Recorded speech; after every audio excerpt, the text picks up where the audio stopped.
할렐루야. 오늘도 나누어 주신 하나님의 마음이 우리의 삶 속에 가득하기를 소원합니다. 우리는 지난주까지 3주간에 걸쳐서 하나님의 경영하심 가운데 하나님의 더해 주심, 또 하나님의 뜻대로 빼주심, 그리고 하나님의 곱해 주신 그 은혜의 역사를 같이 나누었습니다. 하나님은 풍성하신 분이죠. 하나님의 계산법은 우리 인간의 상상을 초월합니다. 하나님이 기뻐하시는 일은 1 더하기 1은 2가 되는 것, 이것이 아니라 하나님의 기뻐하시는 일은 1 더하기 1이 100이 될 수도 있고 또 1000이 될 수도 있고 어쩌면 만이 될 수도 있습니다. 놀랍죠. 때문에 우리는 그 원리에 따라서 순종하는 삶이 중요합니다. 가장 먼저 하나님의 말씀을 내 마음밭에 품는 것, 죄송합니다. 심는 것이 참 중요합니다. 오늘은 앞에 모든 것들보다 사실은 더 큰 은혜입니다. 더 큰 은혜인데 바로 나누어 주신 하나님에 대해서 여러분과 같이 나눠보기 원합니다. 여러분 혹시 이 구두쇠의 대명사인 스크루지 할아버지의 이야기 혹시 들어보셨죠? 스크루지의 이야기, 이 이야기는 찰스 디킨스의 소설 중에서 크리스마스를 대표하는 아주 유명한 소설 이야기입니다. 이 스크루지라고 하는 사람은 돈이 많은 사람입니다. 그러나 마음씨가 아주 고약한 사람이죠. 욕심장애입니다. 그는 돈을 너무나도 사랑했기 때문에 손이 얼어붙을 것 같은 아주 추운 겨울에도 따뜻한 난로를 켠 것조차 너무 아까워하던 그런 사람이었습니다. 그의 이 인색한 모습이 얼마나 이 정병이 나 있는지 마을의 모든 사람들이 그에게는 아무런 기도조차 하지 않았던 사람이기도 하죠. 그러던 어느 날 오래전에 죽었던 그의 친구이자 사업 파트너가 갑자기 유령으로 그 앞에 나타났습니다. 그리고 이 구두쇠 스크루지의 과거의 모습, 현재의 모습, 그리고 미래의 모습들을 하나씩 보여주기 시작을 합니다. 이 스크루지는 원래는 어린 시절은 책을 참 좋아하던 사람이었습니다. 순하고 착한 소년이었습니다. 근데 집안 사정이 참 어렵기 때문에 그래서 늘 돈을 벌어야만 했죠. 그래서 이제 그런 어른이 되어 가면서 돈을 최우선으로 삼는 그런 삶을 살고 말았습니다. 변해버린 그의 미래에 비춰진 자기의 묘지를 이 스크루지는 보게 됩니다. 그 묘비에 이렇게 적혀 있었습니다. 한평생 자기만을 위해 살았던 스크루지가 여기 잠들다. 이 스크루지가 이 묘비명을 딱 보는 순간 너무나도 큰 충격을 받았어요.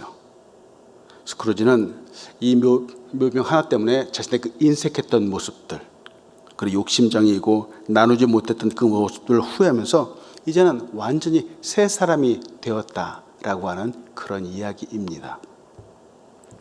이 이야기는 워낙 유명하기 때문에 많은 영화로도 제작되었고 또 애니메이션, 영상 제작물로도 많이 제작이 되었습니다. 많은 사람들에게 좋은 영향을 미치고 있죠. 스크루지의 이 모습들, 인색한 모습이 좋지 않다라고 하는 사실을 우리는 모두 다 잘 압니다. 그런데 이 많은 사람들이 지금 오늘날 살아가는데 어쩌면 스크루지와 같은 모습들을 하고 있는지도 모르겠습니다. 그리고 이 스크루지와 같은 사람들이 앞으로도 계속해서 또한 이 사회에 또 등장하게 될 것 같습니다. 왜 그럴까요? 왜 이런 사람들은 계속해서 나오게 되고 계속해서 사회에 등장하게 되는 것일까요? 바로 우리가 살고 있는 사회 구조 때문에 그렇습니다. 말씀을 시작하면서 여러분과 나누고 싶은 것은 우리는 많이 가질수록 성공한다고 생각하는 거죠. 우리 사회가 그렇죠. 많이 가져야지 성공한 사람이다. 이렇게 생각하는 사회 구조 속에서 우리가 살고 있다는 거예요. 우리가 지금 살고 있는 사회는 자본주의 사회입니다. 자본주의는 말 그대로 자본, 즉 돈이 지배하는 사회를 말합니다. 이런 사회는 오늘만의 이야기는 아니죠. 예수님 당시에도 가진 자와 갖지 못한 자를 구분하는 사회적인 구조가 있었습니다. 그리고 훨씬 이전인 구약 시대에도 물론 그랬습니다. 물질의 이 많고 적음에 따라서 구분되어지는 사회, 결코 좋은 사회라고 말할 수 없죠. 그러나 이런 시스템은 과거부터 지금까지 늘 우리와 함께 있었습니다. 갖고 있는가 없는가에 따라서 비교당하는 사회입니다. 그래서일까요? 세상은 더 많이 가진 자가 지배하는 사회의 구조입니다. 물질도 많이 갖고 있는 사람, 권력도 갖고 있고 명예도 갖고 있고 심지어 지식도 더 많이 갖고 있는 사람이 힘을 발휘하는 그런 사회이죠. 많이 갖고 있는 사람은 그 가진 부를, 자기가 갖고 있는 것들을 더 많이 축적하기 위해서 노력하고, 이에 반해서 없는 사람들은 매일같이 힘든 삶을 살아가게 됩니다. 문제는 이러한 사회 구조, 이런 시스템은 가난하고 없는 사람은 실패한 사람처럼 보인다는 거예요. 실패한 사람. 반면에 이 스크루지와 같은 사람이 성공하는 사람처럼 보여지는 사회입니다. 참 안타깝습니다. 많이 갖고 있는 사람이 마치 정답과 같이 보여지는 사회이죠. 남들보다 많이 갖는 것, 이는 성공인 동시에 꿈이고 비전이기도 합니다. 그러나 이 세상 사람들이 알지 못하는 사실이 한 가지 있습니다. 그것은 무엇일까? 앞에 모든 세상의 성공과 부귀와 영화는 정말 하나님을 알지 못하는 사람들이 하는 말이라는 사실입니다. 사람이 아무리 많이 갖는다고 해도 온 세상을 주관하시는 하나님보다 많이 가질 수 없습니다. 결코 그럴 수 없습니다. 하나님은 온 우주 만물의 주인이시죠. 시편 24편 1절로 2절은 이렇게 말합니다. 땅과 거기에 충만한 것과 세계와 그 가운데 사는 자들은 다 여호와의 것이로다. 여호와께서 그 터를 바다 위에 세우시며 강들 위에 건설하셨도다. 하나님이 얼마나 놀라우신 분인지, 천지 만물을 창조하시고 이 세상 온 모든 것들을 주관하시는 분이고 그것의 주인이시라고 성경은 말합니다. 하나님은 창조주이시죠. 또는 없는 것으로도 그 풍성함을 부르시는 분입니다. 엘샤다이 하나님은 그 풍성함으로 넘치도록 부어주시는데 우리에게 이 부어주신 걸 너무 기뻐하시는 하나님이라는 거예요. 그런데 세상 사람들은 이런 하나님을 알지 못합니다. 세상만을 바라보고 있기 때문이죠. 참 불쌍하죠. 우리는 지난주 곱해주신 하나님을 보았습니다. 세상의 모든 것들이 다 하나님의 것입니다.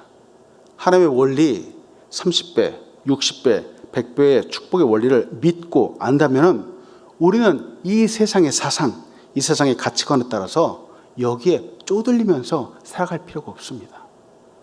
그럼에도 불구하고 사람들은 역시 더해지고 곱해지는 것만을 축복으로 생각하는 경향들이 나타나기도 하죠. 그런데 풍성하신 하나님께서는 때때로 빼라고도 하시고 또한 더군다나 나누라고도 말씀하시는 분이죠.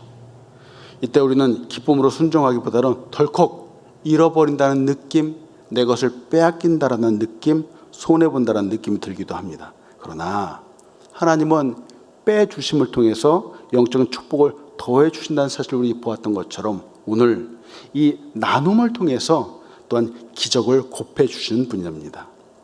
오늘 이 은혜가 여러분과 함께하길 간절히 소원합니다. 오늘 여러분과 나눈 첫 번째는 흩어 구제할 때 더욱 부하게 된다는 사실입니다. 흩어 구제하는데 더 부하게 되죠. 여러분, 나누는 것은 예수님의 원리입니다. 신약 성경에서 누구나 놀라는 기적이 하나 있습니다. 그것은 바로 오병이어의 기적입니다. 보리떡 5개, 물고기 2마리가 무려 5,000명을 먹었습니다.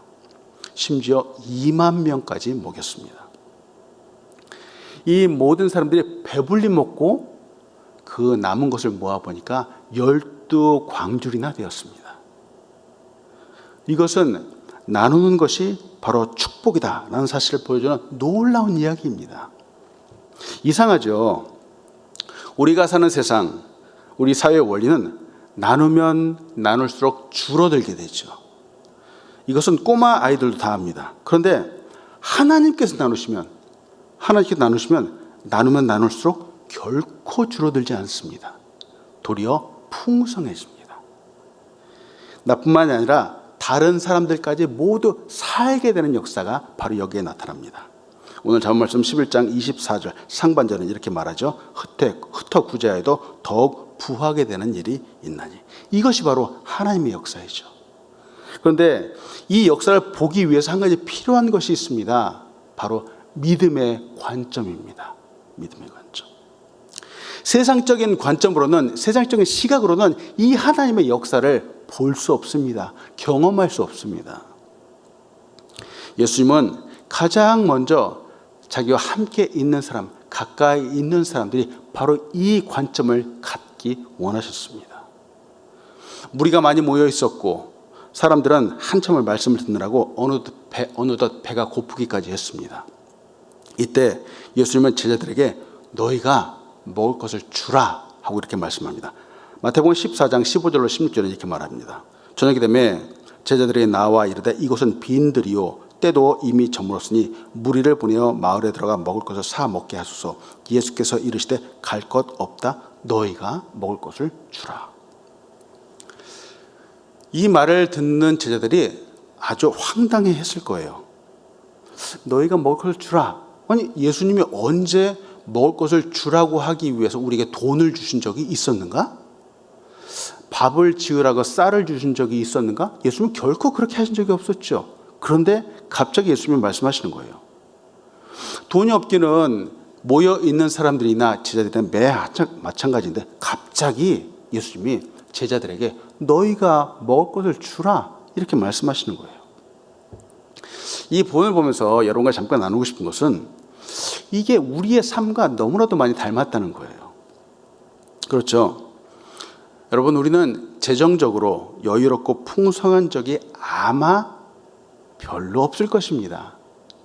이상하게도 시간이 지날수록 더 쪼들리는 것 같기도 하고 또 시간이 없는 것 같기도 한데 바로 이때 더 없는 것 같고 더 시간도 부족한 것 같은 바로 이때 누군가를 도와주어야 하고 무엇을 나누어 주어야 할 것 같은 그런 사람을 만나게 되는 경우들이 많다는 거예요.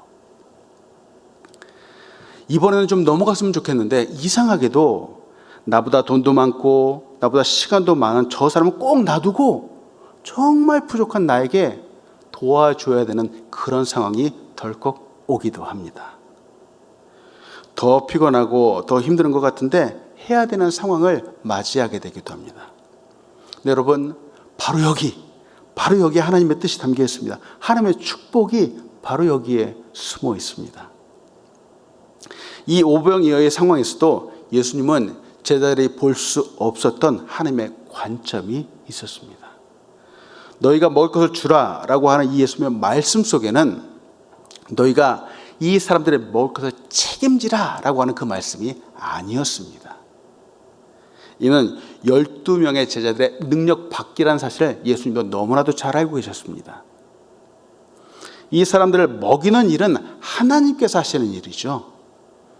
무에서 유를 창조하시고 하늘에서 만나를 내리시는 하나님만이 바로 이 많은 사람들을 먹일 수 있었습니다. 반면 우리는 이 창조하시고 내려주시는 은혜와 축복을 받는 존재이죠. 너희가 먹을 것을 주라 라고 하시는 이 예수님의 말씀은 제자들이 축복의 통로가 되기 원하셨다라고 하는 말씀입니다. 직접 만들어서 주라는 뜻이 아니라 예수님의 기적을 나누어 주는 통로가 되라 라고 하는 말씀이죠. 오늘날 우리는 사랑을 나누어야 한다는 부담을 늘 갖고 살아갑니다. 성경 말씀에 사랑하라 라고 하는 말씀 때문에 그렇죠. 저도 이 말씀이 참 무척이나 부담이 되기도 합니다. 요한복음 13장 34절은 이렇게 말하죠. 새 계명을 너에게 주노니 서로 사랑하라. 내가 너희를 사랑한 것 같이 너희도 서로 사랑하라. 이 말씀에 따라서 참 사랑하려고 무던히도 노력을 합니다. 참 마음을 간직하고 하려고 하는데 이게 쉽지 않습니다. 나름대로 열심히 사랑한다고 하는데 돌아보니까 우리 그렇잖아요. 어제는 남편에게 화를 내기도 했었고 또 오늘은 아내에게 싫은 소리를 하기도 하고 그렇다는 거예요. 또 김 권사님에게 미안하다고 말을 해야 되는데 이 말이 선뜻 나오지도 않는 거예요. 참 힘이 들죠. 쉽지 않습니다. 한국도 그렇고 요새 미국도 그렇고 많은 사람들에게 좋은 프로그램을 제공하는 세미나 이런 것들이 좀 있습니다. 교육 프로그램 통해서 사람들도 많이 배우는데요. 한 번은 가정주부가 어떤 세미나에서 사랑한다라고 하는 말 하는 것도 너무나 좋지만 요새 이제 SNS가 많이 발달하니까 문자나 텍스트로도 사람들에게 사랑하는 사람들이 이걸 해주면 너무나도 좋다라고 하는 이 사실을 배웠습니다. 이 주부가 배운 대로 실천을 합니다. 이제 아들에게 문자를 보내는 거예요. 아들 사랑해. 엄마가 사랑하는 거 알지? 하트 뿅뿅 해가지고 이렇게 문자를 보냈습니다. 그러자 정말 몇 분이 되지 않아서 아들에게 답장이 오는 겁니다. 깜짝 놀랐습니다. 그전에는 이 주부가 사랑한다는 말을 아무리 해도 이 무뚝뚝한 아들이 대꾸도 안 했던 겁니다.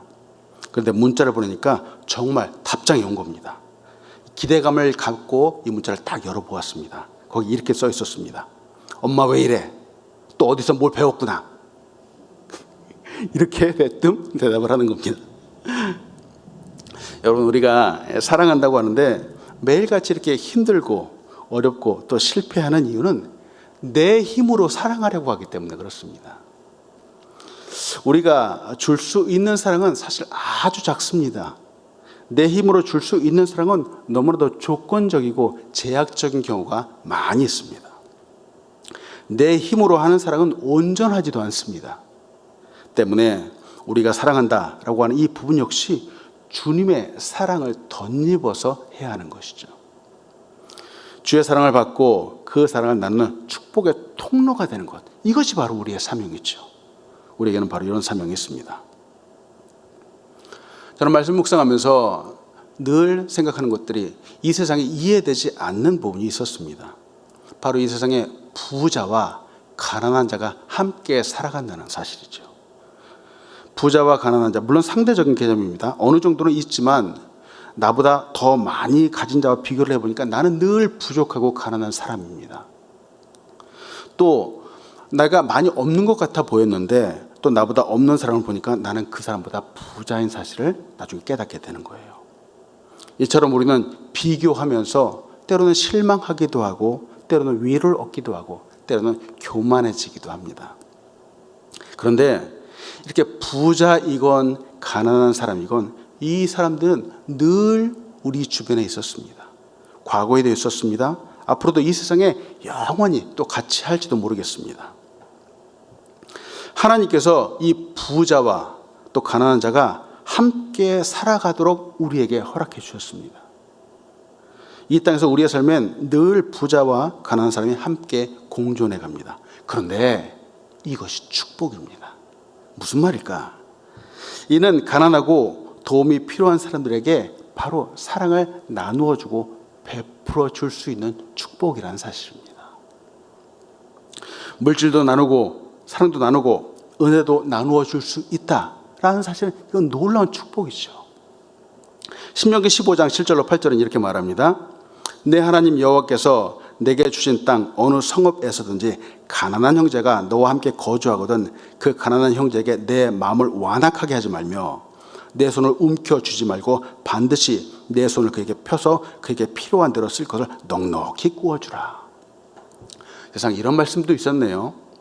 이 신명기 말씀을 보면 주변에 함께 거주하게 되는 사람이 있는데 그는 가난한 형제일 수 있다는 거예요. 하필이면 우리 주변에 정말 부자이고 여유로운 사람이 함께하면 좋겠는데 그렇지 않습니다. 하나님은 나눔의 손길에 필요한 사람을 우리에게 붙여주시는 분이죠. 그들은 누구일까? 상황의 여건, 환경이 좋지 않은 사람입니다.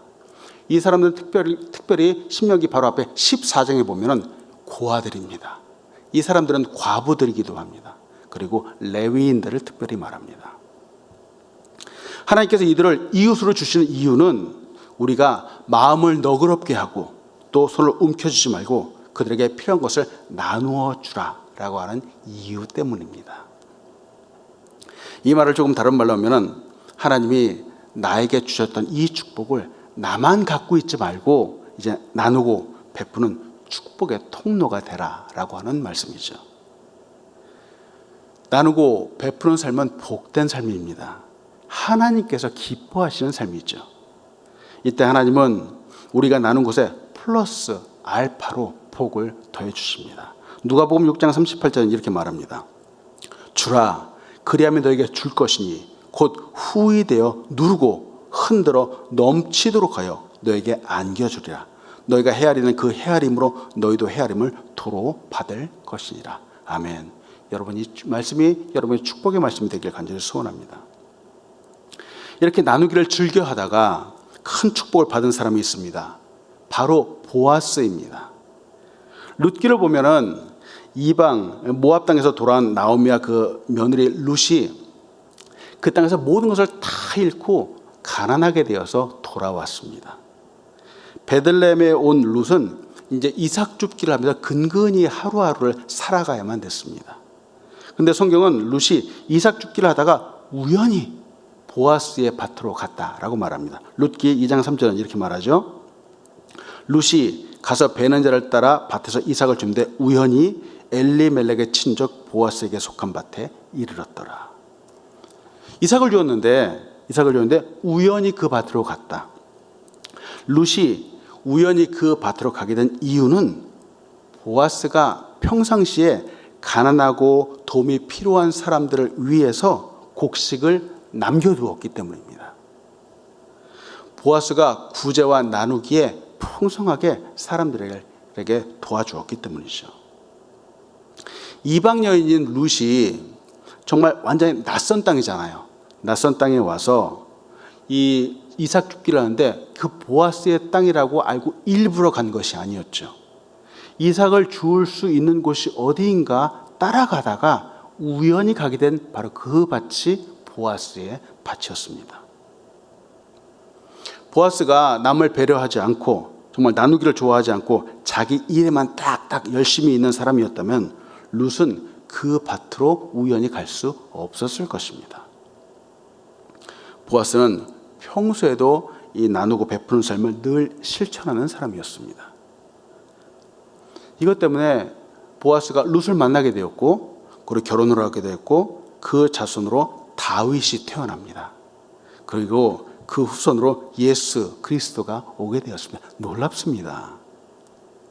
여러분, 늘 풍성히 나누어주는 축복의 통로가 되길 간절히 소원합니다. 오늘 나눔이 바로 내일의 기적이 될 수 있기 때문입니다. 두 번째로 여러분과 나누고 싶은 것은 하나님의 축복의 원리는 나눌 때 도리어 풍성해진다는 사실입니다. 나눌 때 풍성해지는 것. 이상하죠? 나누는데 적어지지 않습니다. 도리어 풍성해집니다. 측정에 불과할 정도로 커집니다. 잠언 11장 25절 상반절은 이렇게 말합니다. 구제를 좋아하는 자는 풍족하여 질 것이요. 이렇게 말하죠. 오병이어의 기적의 이야기에서 중요한 부분이 있습니다. 그 하나는 이 보리떡 5개와 물고기 2마리를 들고 나온 어린아이의 등장입니다. 예수님은 이 아이가 들고 나온 이 떡 오병이어를 통해서 바로 곱하시는 권능을 행하시고 또한 이를 나누어 주시는 기적을 보여주시죠. 앞에서 말씀드렸지만 사실 예수님은 하늘에서 만나를 내리실 수 있었습니다. 광야에서 40년을 먹이신 하나님이 그 정도를 못하셨을까요? 또 만나뿐일까요? 메추라기도 그 때로 공급해 주신 하나님이신데 이 들에 앉아있는 사람들을 먹이는 거 예수님께는 일도 아니었습니다. 오히려 제자들이나 사람들의 개입함 없이 주님의 권능으로 정말 더더욱 드라마틱하게 이렇게 기적을 행하실 수도 있었습니다. 그런데 예수님은 이 작은 오병이어를 사용하셨습니다. 이것을 하나의 근본으로 받으시고 사용하셨습니다. 이 당시에 이 아이가 가져온 이 음식, 오병이어의 이 음식은 이스라엘과 팔레스타인 지역에서 가난한 사람들이 먹던 보잘것없는 도시락과 같았습니다.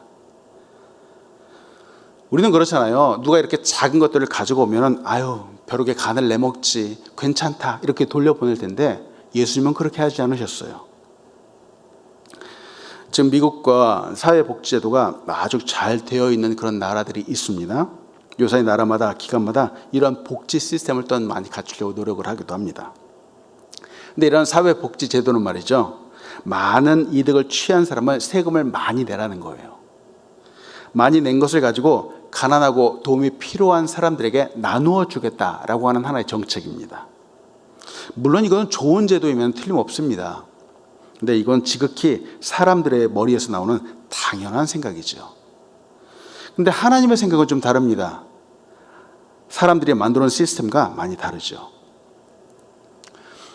많이 가진 자들에게는 11조도 그렇고 하나님께 드려야 되는 것, 어쩌면 이런 것들이 때때로 쉬울 수도 있겠지만 이렇게 가난하고 어려운 사람들에게는 하나님의 드리는 것들이 때때로 버거울 수도 있습니다.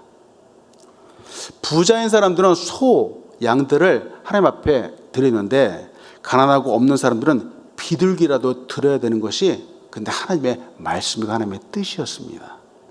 레위기 14장 21절로 23절에 이렇게 말합니다. 만일 그가 가난하여 그의 힘이 미치지 못하면 그는 흔들어 자기를 속죄할 속건제를 위하여 어린 순양 한 마리와 소제를 위하여 고운 가루 10분의 1 에바에 기름 섞은 것과 기름 한 록을 취하고 그의 힘이 미치는 대로 산비둘기 둘이나 집 비둘기 새끼 둘을 가져다가 하나는 속죄물로 하나는 번제물로 삼아 8째 날에 그 결례를 위하여 그것들을 회막문 여호와 앞 제사장으로 가져갈 것이요. 성경 말이죠, 가난하고 힘 없는 사람들도 하나님께 당연히 드려야 된다라고 말합니다. 가난하고 힘 없는 사람들이 사람과 사람 사이에서는 물론 자기가 빚진 것을 탕감을 받기도 합니다. 도움을 받기도 합니다. 그런데 하나님에 대해서는, 하나님과의 관계에 대해서는 이 가난한 자도 반드시 드려야 됩니다. 다만 그의 형편에 맞게 드리는 것이 바로 하나님의 뜻이었죠. 있는 사람은 큰 소를 드리지만 가난하고 없는 사람은 비둘기라도 드려야 됐습니다. 그런데 하나님이 이것들을 받으실 때 하나님 앞에서는 그것이 차이가 없었습니다. 하나님께서 받으시기에 소를 드린 번제물과 비둘기로 드린 번제물이 하나님이 보시는 때는 차이가 없었는데 무엇을 보셨기 때문인가? 바로 하나님은 드리는 사람의 마음을 보셨기 때문에 그렇습니다. 하나님이 받으시는 것은 재물의 크고 작음이 아니라 바로 재물을 드리는 사람의 마음의 그 깊은 곳에 있는 중심이었습니다. 성경은 보물이 있는 곳에 너의 마음이 있다라고도 말합니다. 하나님께 드릴 때 사실은 우리의 마음을 드리는 것이죠. 하나님께 드리는 것을 사회적인 기부나 어떤 세금 등의 관점으로 볼 수는 없습니다. 이렇게 드리는 헌금, 헌신은 바로 예배이기 때문입니다. 드림이 바로 예배이기 때문이죠. 하나님은 물질을 받으시는 것이 아니라 바로 예배를 받으시는 분입니다. 그래서 과부의 2렙돈을 보시고 칭찬하셨습니다. 그 작은 헌금 속에 하나님을 향한 예배의 마음이 담겨 있기 때문이었습니다. 하나님은 돈, 물질을 받으시는 것이 아니라 먼저 예배를 받으십니다. 요사이 제가 경험하는 기적 중에 하나는 바로 권사님들의 헌금입니다. 팬데믹으로 인해서 교회에 오실 수 없는 권사님들이 계십니다. 저는 이 권사님들을 가끔가다 신방을 하고 또 사랑도 받습니다. 너무나도 감사하죠. 그때마다 권사님들이 정말 꼬깃꼬깃 모아두어서 준비해 놓으신 그 헌금을 전해주십니다. 권사님들이 전해주면 꼭 한마디씩 하시는 거예요. 주시면서 늘 하시는 말씀이 많이 드리지 못해서 하나님께 너무나도 죄송해요. 이 말씀을 늘 하시는 거예요. 봉투에 넣어서 정성스럽게 준비하신 그 헌금을 받을 때마다 저는 마음에 큰 감동이 있습니다. 지금 예수님이 받으신 이 작은 오병이어 속에 기쁨으로 드리고자 하는 아이의 마음이 담겨 있습니다. 그리고 예수님은 이것을 축복의 씨앗으로 사용하셨습니다. 예수님은 당신의 손에 들린 이 작은 오병이어를 통해서 나누는 기적으로 사용하셨습니다. 성경에서는 이렇게 하나님이 일하시고 또 기적을 일으켜주는 수많은 상황 속에서 늘 함께하는 것이 있는데 바로 사람이었습니다. 홍해를 가르는 것도 모세를 통해서 역사하셨고, 또 태양이 머물고 달이 멈추는 기적도 여호수아를 통해서 역사하셨습니다.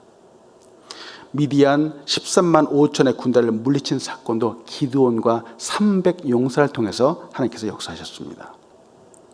그리고 오늘날 이 구원의 복음을 전하는 것도 바로 우리 사람들을 통해서 하나님께서 역사하십니다. 하나님이 당신의 권능으로 뚝딱 하실 수 있습니다. 그러나 하나님은 그렇게 일하시지 않습니다. 하나님은 우리를 통해서 일하시는 이 사실을 너무나도 기뻐하시는 분이죠. 지금 이 아이는 그 작은 씨앗을 예수님께 드렸습니다.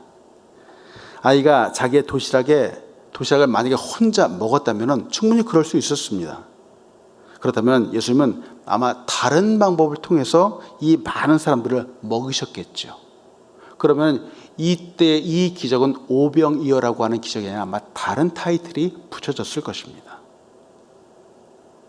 이 작은 드림이, 이 작은 오병이어가 예수님의 손에 들려졌을 때 5천 명, 2만 명, 이 사람들에게 나누고도 남는 놀라운 축복이 되었습니다. 존 맥스웰은 그의 책 사람은 무엇으로 성장하는가에 대해서 이렇게 말합니다. 사업으로 백만장자가 된 앤드류 카네기는 1889년 부의 복음이라는 글을 썼다. 여기에서 그는 부유한 사람의 삶을 두 시기로 나눌 수 있다고 했다. 부를 축적하는 시기와 재분배하는 시기가 그것이다. 베푸는 마음을 간직하려면 시간, 관심, 돈, 자원을 나누어주는 습관을 들일 수밖에 없다. 리차드 포스터는 돈이나 애지중지하는 것을 그냥 놓아버리기만 해도 우리 내면에서 대단한 일이 일어난다. 탐욕이라는 악마가 죽는 것이다 라고 말했다. 마음을 다른 데에 빼앗기고 싶지 않다면 소유욕에 지배당하지 않아야 한다. 중요한 것은 내가 물질을 소유하느냐 아니면 물질이 나를 소유하느냐다. 공헌하는 사람은 가진 것을 자산으로 활용해 세상을 더 살기 좋은 곳으로 만든다. 이때 많이 가졌느냐 적게 가졌느냐는 전혀 중요하지 않다. 보세요. 세상의 사람들도 나누는 것이 복되다는 사실을 잘 알고 있습니다. 꼭 많이 가진 자가 나누는 것이 아니라는 사실을 너무나도 잘 알고 있죠. 여러분, 하나님의 일하심 가운데 여러분이 있기를 간절히 소원합니다. 우리가 드리는 작은 헌금, 우리가 나누는 작은 헌신이 과연 어떠한 나눔의 기적이 될지 우리는 알 수 없습니다. 이 작은 헌금이 30배, 60배, 100배가 되고 또 이것이 열방으로 나가면 지구 반대편에 있는 어느 누군가가 예수 그리스도를 듣게 되고 믿게 되고 구원받을 수 있습니다. 우리의 작은 사랑의 나눔이 바로 세상을 변화시킬 수 있습니다. 하나님은 많이 가진 자를 통해서 일하시지 않습니다. 하나님은 드리는 자를 통해서 일하십니다. 하나님의 경영하심, 더하시고 또 빼주시고 곱하시고 나누신 역사 가운데 쓰임받는 여러분들 되시길 간절히 소원합니다. 세 번째로 여러분과 같이 나누고 싶은 것은 다른 사람을 윤택하게 하는 자는 자기도 윤택하여진다는 사실입니다. 다른 사람을 윤택하게 한다. 그렇죠? 하나님은 사랑을 나누어 주시는 분입니다. 하나님은 은혜를 나누어 주시는 분이죠. 또 하나님은 축복도 나누어 주시는 분입니다. 예수님은 자신의 생명도 나누어 주신 분입니다. 왜? 다른 사람, 바로 우리를 윤택하게 하기 위해서이죠. 우리를 구원하기 위해서였습니다. 우리는 하나님의 나누어 주심을 받습니다. 그리고 우리는 그 받은 사랑과 은혜와 축복 그리고 그 생명을 이제는 나누는 삶을 살아가야 됩니다. 이것이 복된 삶이죠.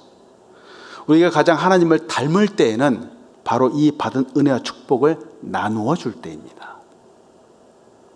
우리가 가장 하나님의 영광을 올려드리고 기쁨을 드릴 때에는 우리가 축복의 통로가 되는 때입니다.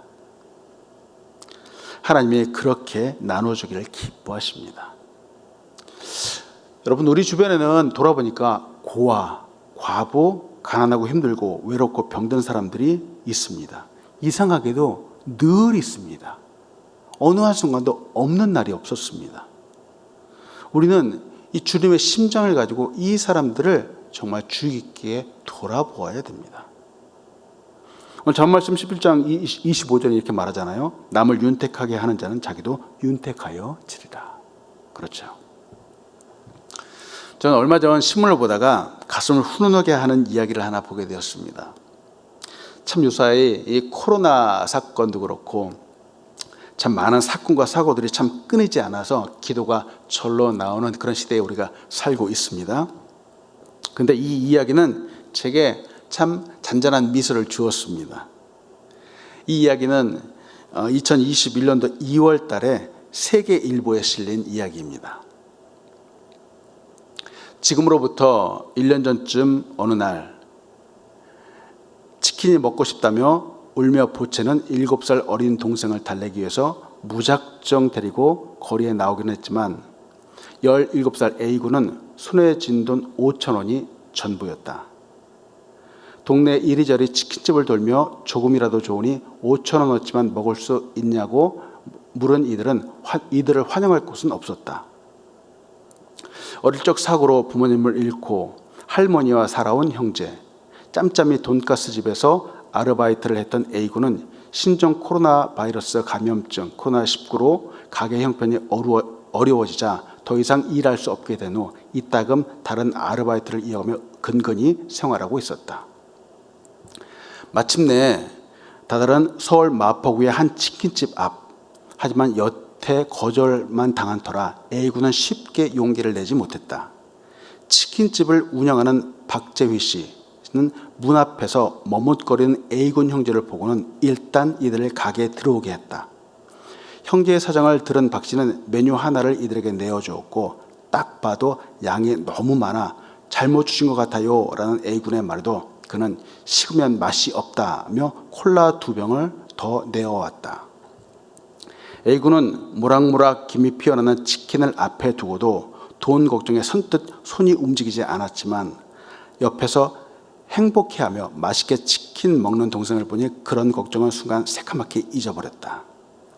하지만 계산을 할 때가 다가오자 돈을 낼 수 없을 것 같은 두려움이 다시 일어났고 몰래 동생 손을 잡고 도망갈까 생각까지 했던 A군은 오히려 사탕을 한 개씩 주며 나중에 와서 계산하라는 박 씨의 말을 들었다.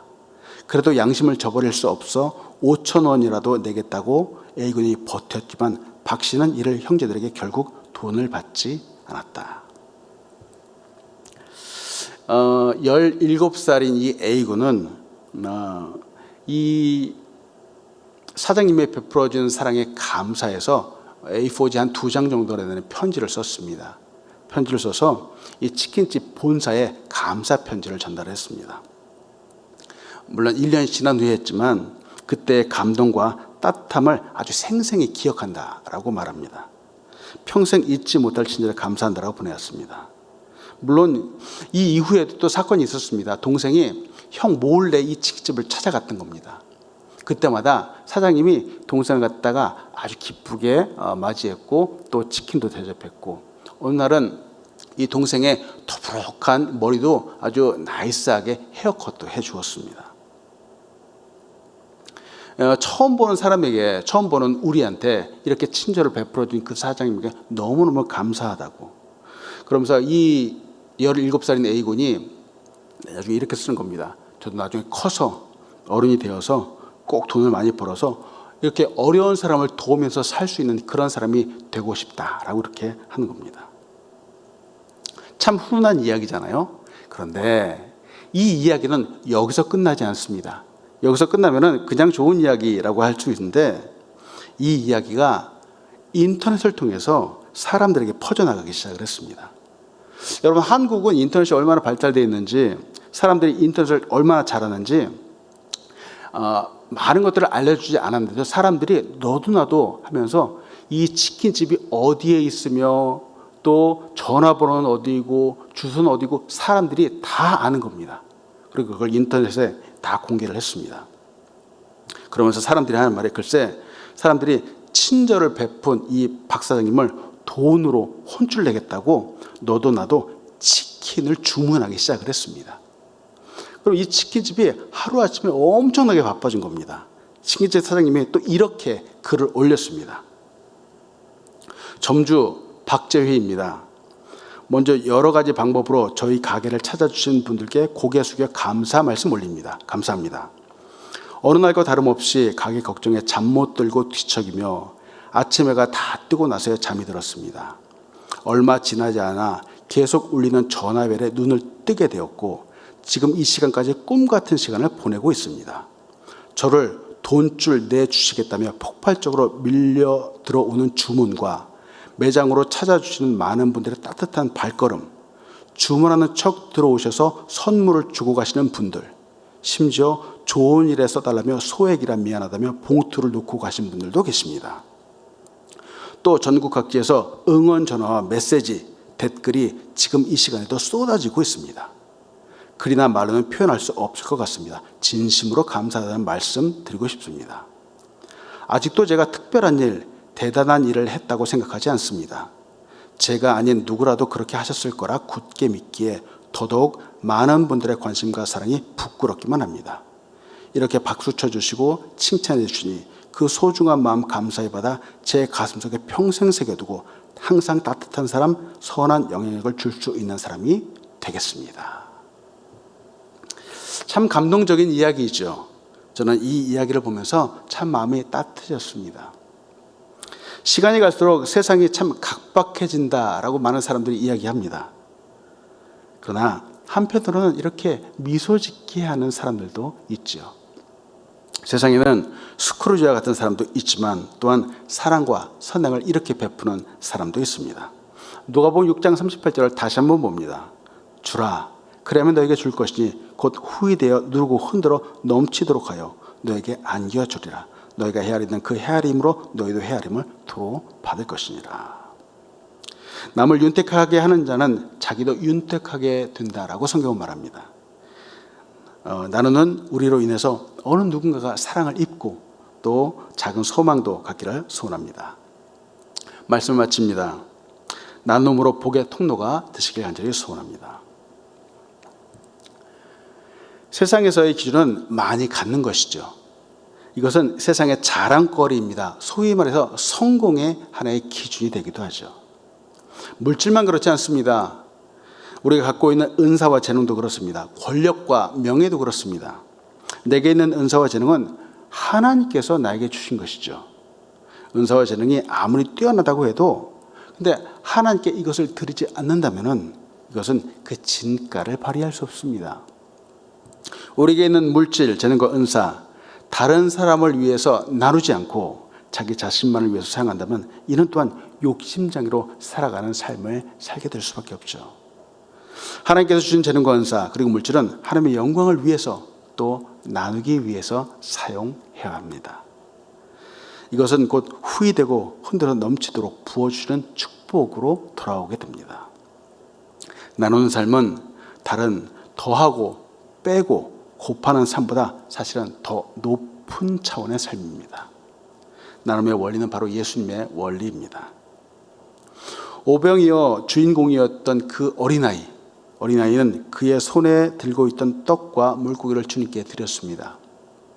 그 결과가 어떻게 나올까 전혀 예상하지 못하고 드렸습니다. 다만 하나님이신 예수님의 손에 드렸다는 것이죠. 그 결과 요한복음 6장 13절에 이렇게 말하죠. 이에 거두니 보리떡 5개로 먹고 남은 조각이 12바구니에 찼더라. 놀랍죠. 사랑하는 여러분, 이 축복은 누구에게나 열려 있습니다. 바로 우리에게도 열려 있는 축복입니다. 많이 갖고 있는 사람들도 참여할 수 있고 아주 적게 갖고 있는 사람도 얼마든지 참여할 수 있는 축복입니다. 나누시는 하나님을 따라서 우리가 이제부터 할 일은 이 나누어 주시고자 하는 하나님의 마음에 동참하는 것이죠. 사랑하는 여러분, 오늘도 하나님의 이 은혜에 따라서 정말 나누고 베풀기에 부족함이 없는 그리고 하나님의 놀라운 은혜와 역사를 감당하는 여러분들 되시기를 축복합니다. 기도하겠습니다. 하나님 감사합니다. 오늘도 하나님의 귀한 말씀 나누게 하심에 감사함을 드립니다. 하나님, 지난 4주간에 걸쳐서 우리의 인생 가운데 경영하신 하나님을 잠깐 보았습니다. 더하시고 빼시고 또 곱하시고 나누시는 하나님의 그 은혜에 감사함을 드립니다. 하나님, 우리의 삶을 주님 앞에 맡겨드립니다. 정말 하나님의 그 역사심 가운데 드립니다. 하나님이여 사용하셔서 이 땅 가운데 하나님의 그 놀라운 뜻들이 이루어질 수 있도록 역사하여 주시옵소서. 하나님 오늘도 귀한 사람들에게 하늘의 문을 여시고 놀라운 은혜와 축복들을 부어주셔서 예수 그리스도의 심장을 가지고 이 세상을 살아갈 수 있도록 인도하여 주시옵소서. 감사합니다. 예수님의 이름으로 기도합니다. 아멘.